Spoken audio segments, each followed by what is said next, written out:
शैतान उन चीजों को नहीं, आपकी आत्मा को तोड़ना चाहता, क्योंकि आपकी आत्मा से आपका मन, आपकी भावनाएं और आपकी सोच जुड़ी रहती है। परमेश्वर ने आदम को मिट्टी से रचा और जब उसके नथनों में जीवन का श्वास फूंका तब आदम जीवित प्राणी बन गया। यानी उसी समय से उसके अंदर मन, भावना और सोच उत्पन्न हो गई। और शैतान उसी आत्मा के पीछे है।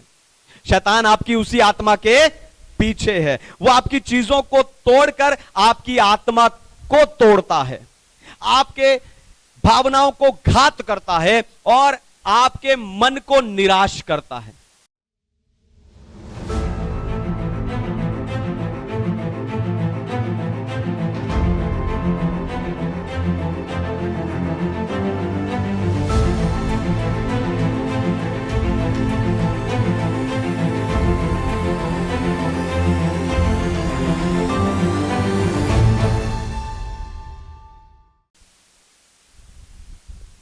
मैं पास्टर समित कुमार आत्मिक उत्साह की सभा यानी स्पिरिचुअल पैशन असेंबली में आप सबका और जितने ऑनलाइन हैं उन सबका स्वागत करता हूं।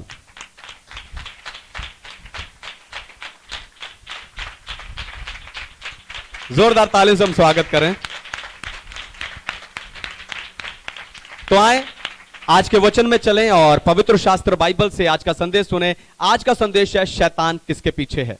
शैतान किसके पीछे है। शैतान आपको तोड़ने के लिए आपकी चीजों को तोड़ता है। आपको बताऊं, चीजें ठीक हो सकती हैं और दोबारा बनाई भी जा सकती हैं, लेकिन अगर आप उन चीजों को आपके मन और आत्मा को तोड़ने दोगे तो उनका रिपेयर होना असंभव हो जाता है, उनका रिपेयर होना मुश्किल हो जाता है। आपको बताऊं, शैतान जिस पर हमला करता है उसके पीछे नहीं होता। हालेलुया। शैतान जिस पर हमला करता है वो उसके पीछे नहीं होता। वो पहले उस पर हमला करता है जो आपके जीवन में आपके लिए कम महत्व रखता है, ताकि वो उस तक पहुंच सके जो आपके जीवन में आपके लिए ज्यादा महत्व रखता है। आदम और हव्वा के जीवन में देखो, शैतान ने उन्हें वर्जित फल खाने के लिए परीक्षा में डाला, लेकिन शैतान उस फल के पीछे नहीं था पर आदम और हव्वा की आज्ञाकारिता के पीछे था। यानी शैतान जिस पर अटैक करता है उसके पीछे नहीं होता। अय्यूब के जीवन में देखो, अय्यूब की पुस्तक में हम देखते हैं कि परमेश्वर ने शैतान से पूछा कि तू कहां से आ रहा है। शैतान कहता मैं चंडीगढ़, खरड़, मोहाली और सारी पृथ्वी पर घूमते हुए आया हूं। परमेश्वर उसने पूछा कि क्या तूने मेरे दास अय्यूब को देखा। आप देखो, शैतान ने अय्यूब की बात नहीं की पर परमेश्वर ने की। यानी परमेश्वर खुद अय्यूब को शैतान के हाथ में सौंप रहे हैं। हालेलुया। खुद शैतान को, है ना, शैतान के हाथ में अय्यूब को सौंप रहे हैं। असल में परमेश्वर यह कहना चाहते हैं कि तू किसी को तोड़ने के लिए ढूंढ रहा है और मैं तुझे एक ऐसा व्यक्ति देने जा रहा हूं जिसको तू तोड़ नहीं सकता। यानी परमेश्वर को अय्यूब के ऊपर भरोसा था और असली भरोसे की जो परख है वो मुश्किल समय में ही होती है। शैतान ने कहा हां मैंने अय्यूब को देखा है, पर उसके इर्द गिर्द और उसका जो कुछ है उसके इर्द गिर्द आपने बाड़ा बांधा है। आप देखो, परमेश्वर ने नहीं बताया कि मैंने बाड़ा बांधा है। शैतान बोल रहा है कि आपने उसके इर्द गिर्द बाड़ा बांधा है। शैतान को कैसे पता चला कि अय्यूब के इर्द गिर्द बाड़ा है? क्योंकि शैतान ने उस बाड़े को तोड़ने की कोशिश की होगी। हालेलुया। शैतान ने कहा, है ना, कि बाड़ा बांधा, और शैतान ने कहा कि उस बाड़े को हटाकर देख, वो तुझे श्राप देगा।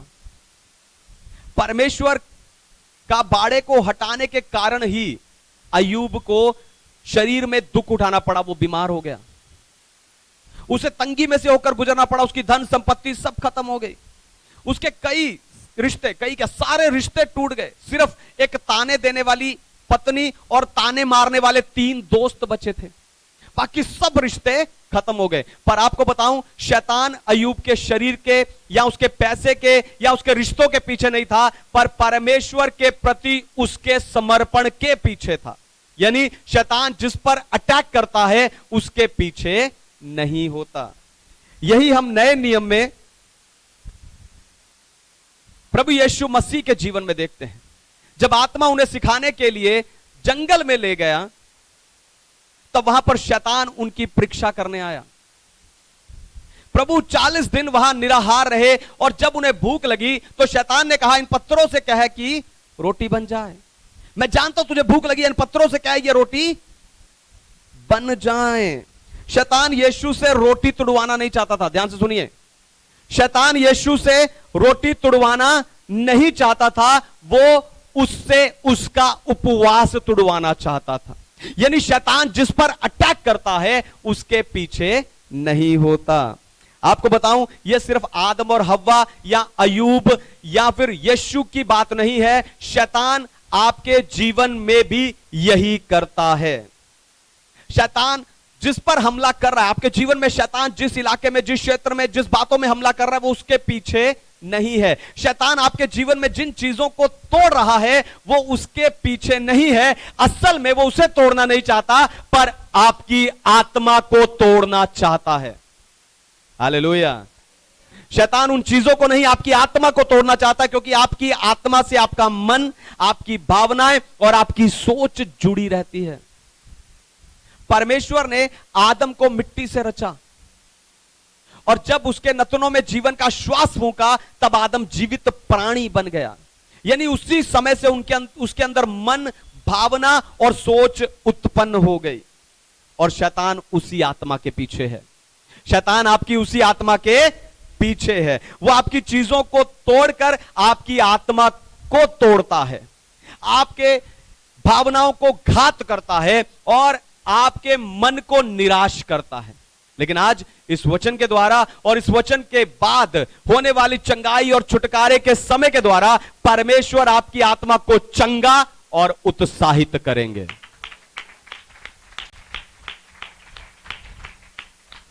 तो अपनी आत्मा को चंगा करने के लिए क्या करना है? आपकी आत्मा को, आपकी अपनी आत्मा को चंगा करने के लिए हमें क्या करना है? सबसे पहली बात, शर्मिंदगी से बाहर आना है। सबसे पहली बात, शर्मिंदगी से बाहर आना होगा। पढ़िए इब्रानियों की पत्री अध्याय 12 वचन 2, हिब्रूज चैप्टर 12 वर्स 2। और विश्वास के कर्ता और सिद्ध करने वाले यीशु की ओर ताकते रहें, जिसने उस अनंत के लिए जो उसके आगे धरा था, लज्जा की कुछ चिंता ना करके क्रूस का दुख सहा और परमेश्वर के सिंहासन की दाहिनी ओर जा बैठा। लज्जा की कुछ चिंता ना करके अपनी घायल आत्मा को चंगा करने के लिए आपको शर्मिंदगी से बाहर आना होगा। जब आदम और हव्वा और आयूब और यीशु की तरह शैतान आपको भी घायल करता है, उस समय आप सिर्फ घायल नहीं होते, पर आप अपने आप में शर्मिंदगी को और छोटा, अपने आप को छोटा महसूस करने लगते हो, क्योंकि वो बात सबको पता चल जाती है, सब जगह फैल जाती है, और आप अब उस शर्मिंदगी को महसूस करते रहते हो। आप उस शर्मिंदगी से बाहर नहीं आ पाते, क्योंकि आप उसके बारे में सोचते रहते हो और खुद को दोष देते रहते हो। हाय, मैंने उस पर क्यों विश्वास कर लिया, हाय मैं उसके जाल में कैसे फंस गया, हाय मैंने उस पर इतना भरोसा कैसे कर लिया, है ना, मैंने ऐसा होने क्यों दिया, मैंने इतने साल वेस्ट कर दिए क्यों। आप अपने आप को दोष देते रहते हो। आपको बताऊं, जब आदम और हव्वा को शर्मिंदगी महसूस हुई, उस समय पर उन्होंने पत्तों को जोड़कर अपने लिए वस्त्र बना लिए। लेकिन परमेश्वर ने कहा कि तुम्हारे मानवीय कामों के द्वारा तुम अपनी इस शर्मिंदगी को दूर नहीं कर सकते। इसलिए परमेश्वर ने उन्हें जानवरों की खाल के वस्त्र दिए, और चमड़ा बिना लहू बहाए नहीं आता। हालेलुया। चमड़ा बिना लहू बहाए नहीं मिलता। यानी परमेश्वर अपने लोगों की शर्मिंदगी को दूर करने के लिए लहू बहाते हैं। हालेलुया। या ये कह लो कि लहू बहाकर परमेश्वर अपने लोगों की शर्मिंदगी को दूर करते हैं। आपकी शर्मिंदगी को दूर करने के लिए ही प्रभु यीशु मसीह ने क्रूस के ऊपर लोगों की लानतें और ताने और बुराई को सहते हुए आपके लिए उसने अपना लहू बहाया, ताकि वो शर्मिंदगी आपको उठानी ना पड़े। और आपकी आत्मा को चंगा करने के लिए प्रभु यीशु मसीह मुर्दों में से तीसरे दिन जी उठा। अब मैं और आप शर्मिंदा नहीं है, क्योंकि यीशु जिंदा है। हालेलुया। यीशु जिंदा है। इसलिए हम शर्मिंदा नहीं हैं। अपनी आत्मा को चंगा करने के लिए आपको शर्मिंदगी से बाहर आना होगा। दूसरी बात, अपनी आत्मा को चंगा करने के लिए अपना दुख प्रभु को सौंपना होगा। अपनी आत्मा को चंगा करने के लिए अपना दुख प्रभु को सौंपना होगा। पढ़िए रोमियो की पत्री अध्याय 8 वचन 28, रोमन्स चैप्टर 8 वर्स 28। हम जानते हैं कि जो लोग परमेश्वर से प्रेम रखते हैं उनके लिए सब बातें मिलकर भलाई ही को उत्पन्न करती हैं, अर्थात उन्हीं के लिए जो इसकी इच्छा के अनुसार बुलाए हुए हैं। आमेन। परमेश्वर के नाम की महिमा हो। तो शैतान आपकी आत्मा को तोड़ने के लिए आपको दुख देता है। ध्यान से सुनिए, शैतान आपकी आत्मा को तोड़ने के लिए आपको दुख देता है और परमेश्वर शैतान के उस दुख से भलाई को उत्पन्न करते हैं। परमेश्वर ने आपके दुख को भलाई में बदल दिया, लेकिन आज भी वो बातें आपको चुभती हैं।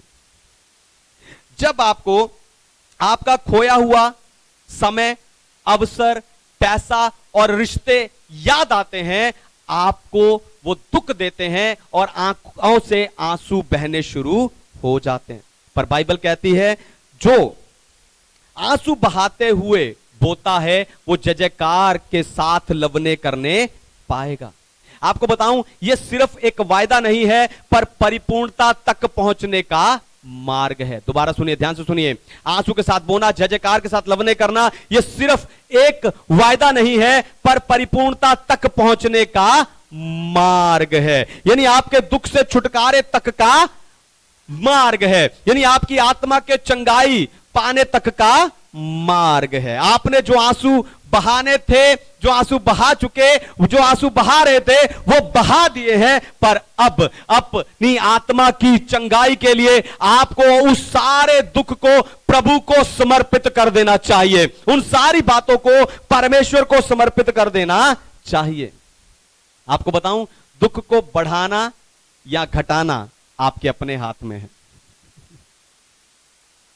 दोबारा सुनिए, ध्यान से सुनिए। अपने दुख को बढ़ाना या घटाना आपके अपने हाथों में है। बहुत सारे लोग हैं जो छोटे से दुख को, छोटी सी चोट को, थोड़े से नुकसान को रो रो कर बड़ा बना लेते हैं। हालेलुया। उन्हें रो रो कर बड़ा बना लेते हैं, जिस कारण वो इस वायदे की परिपूर्णता तक पहुंच नहीं पाते। उन्हें परमेश्वर की सहायता नहीं मिल पाती। वो जय जयकार के साथ लवने नहीं कर पाते। वो लोगों की ओर देखते रहते हैं, मैं रोऊंगा, मेरे आंसू देखकर, है ना, लोग मेरी मदद करें। वो इस वायदे की परिपूर्णता तक पहुंच नहीं पाते। अपने दुख को बड़ा कर लेने के कारण वो इस वायदे की परिपूर्णता तक पहुंच नहीं पाते। आपको बताऊं, परमेश्वर को करने में समय नहीं लगता, आपको विश्वास करने में समय लगता है। Hallelujah, hallelujah. परमेश्वर को करने में समय नहीं लगता, आपको विश्वास करने में समय लगता है। अगर आज आप विश्वास करें, जो पीछे बैठे हैं ध्यान से सुनिए, अगर आज आप विश्वास करें और अपने दुख को परमेश्वर को समर्पित कर दें, तो आज आपकी आत्मा चंगी होगी। हालेलुया। Thank you Jesus. शैतान किसके पीछे है? तीसरी बात, अपनी आत्मा को चंगाई पाने के लिए तीसरी बात, जो छूट गया उससे पहचाने। क्या करना है? जो छूट गया, जो रह गया, उसको पहचानना है। पढ़िए प्रेरितों के काम की पुस्तक अध्याय 7 वचन 39। परंतु हमारे बाप दादों ने उसकी मानना ना चाहा, वरन उसे हटाकर अपने मन मिस्र की ओर फेरे। आमेन। परमेश्वर के नाम की महिमा। तो कई बार आप चीजों से बाहर आ जाते हो पर चीजें आपसे बाहर नहीं आती।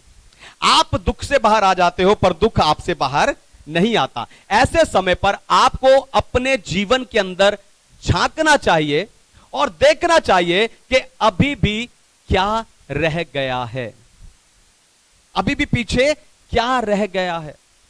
क्योंकि जब आप अपने अंदर उस चीजों को देख पाओगे, तभी आपको पता चलेगा कि इसे पूरी तरह निकालने के लिए आपको और क्या काम करना बाकी है। आप मानो या ना मानो, पर यह सच्चाई है, कि आपने उसे निकालने के लिए जितना भी कोशिश की हो, पर आप उतने चंगे नहीं हुए हैं जितना आप अपने बारे में सोचते हैं। हालेलुया। आपने उस दुख को, उन बातों को अपने अंदर से निकालने की जितनी भी कोशिश की हो, पर आप उतने चंगे नहीं हुए जितना आप अंदाजा लगाकर बैठे हुए। शैतान ने आपको धोखे में रखा है ताकि आप अपनी पूर्ण चंगाई तक ना पहुंच पाएं। अगर दुख आपके अंदर से नहीं निकला, यानी आपकी आत्मा अभी भी घायल है। हालेलुया। अगर दुख आपके अंदर से नहीं निकला तो इसका अर्थ है कि अभी भी आपकी आत्मा घायल है, चंगाई पाना अभी भी बाकी है। इजरायली मिस्र से बाहर आ गए थे, पर मिस्र उनसे बाहर नहीं आया। ध्यान सुनिए, इजरायली मिस्र से आ गए थे, मिस्र से निकल गए थे, पर मिस्र उनमें से निकला नहीं था। पता है क्यों? क्योंकि वो मिस्र को तो याद करते थे, पर उनके साथ दिन में बादल और रात में आग का खंभा होकर चलने वाले परमेश्वर पर ध्यान नहीं दे रहे थे। हालेलुया। उसकी ओर ध्यान नहीं दे रहे थे। अपनी आत्मा की पूरी चंगाई के लिए आपको भी सब कुछ भूल कर आपका साथ देने वाले, आपसे प्यार करने वाले, आपके साथ चलने वाले परमेश्वर पर ध्यान देना चाहिए। परमेश्वर के साथ आपकी सही चाल ही आपकी आत्मा को चंगा करेगी। Hallelujah, hallelujah. जो परमेश्वर चलते हैं उनकी आत्मा खेदित नहीं होती, पर नई होती जाती है। हालेलुया। चौथी और आखिरी बात, छुटकारा पाएं। चौथी और आखिरी बात पढ़िए, भजन संहिता 147 वचन 3, साम्स 147 वर्स 3। वह खेदित मन वालों को चंगा करता है और उसके शोक पर मरहम पट्टी बांधता है। Thank you Lord. परमेश्वर के नाम की महिमा हो। आप इतने टूटे हुए हो, ध्यान सुनिए, आप इतने टूटे हुए हो कि बिना ईश्वरीय सहायता के आप चंगे नहीं हो सकते। पर अपनी आत्मा की संपूर्ण चंगाई के लिए कुछ काम आपको खुद करने हैं। हालेलुया। आप इतने टूटे हो कि बिना ईश्वरीय सहायता के आप चंगे नहीं हो सकते, और अपनी आत्मा की पूरी चंगाई के लिए कुछ काम आपको खुद करने हैं। जब आपका घाव, आपकी आत्मा का, आपके मन का, आपकी भावनाओं का घाव बड़ा है, तो आपको अपनी देखभाल खुद करनी चाहिए। जैसे आपके शरीर पर घाव होता है, आप उसकी देखभाल करते हो, आप उस घाव को साफ करते हो, उस घाव पर मरहम लगाते हो, उस घाव पर पट्टी बांधते हो, उस पर कुछ भी ना लग जाए इस बात का ध्यान रखते हो। ऐसे ही अपनी आत्मा के घाव को चंगा करने के लिए आपको उन सारे लोगों से दूरी बनाकर रखनी है जो आपके मन और आपकी आत्मा को घात करते हैं। हालेलुया। जो आपके मन और आपकी आत्मा को घात करते हैं। जैसे परमेश्वर ने शैतान से बचाने के लिए आपके इर्द गिर्द एक बाड़ा बांधा है, वैसे ही अपूर्ण लोगों से खुद को बचाने के लिए आपको भी अपने इर्द गिर्द एक बाड़ा बनाना है, यानी आपको खुद को उनसे दूर रखना है। Hallelujah, hallelujah. वो अपूर्ण लोग जो मैंने आपको पिछली बार बताए, उन अपूर्ण लोगों से बचाने के लिए आपको अपने इर्द गिर्द एक बाड़ा बनाना है और उनसे खुद को दूर रखना, एक दूरी आपको बना के रखनी है। पर आपको बताऊं, कुछ घाव, ध्यान से सुनिए, कुछ घाव इतने गहरे होते हैं कि ये देखभाल वहां तक पहुंच नहीं पाती। दोबारा सुनिए, ध्यान से सुनिए। कुछ घाव इतने गहरे होते हैं जहां ये देखभाल भी पहुंच नहीं पाती, और उन्हें, उसके लिए आपको ईश्वरीय सहायता की जरूरत पड़ती है। आपको एक ऐसा हाथ चाहिए होता है जो वहां तक पहुंच सके। हालेलुया। एक ऐसा हाथ जो उस गहरे घाव में जाकर मरहम लगा सके। हालेलुया। आपको वहां पर उस हाथ की जरूरत पड़ती है।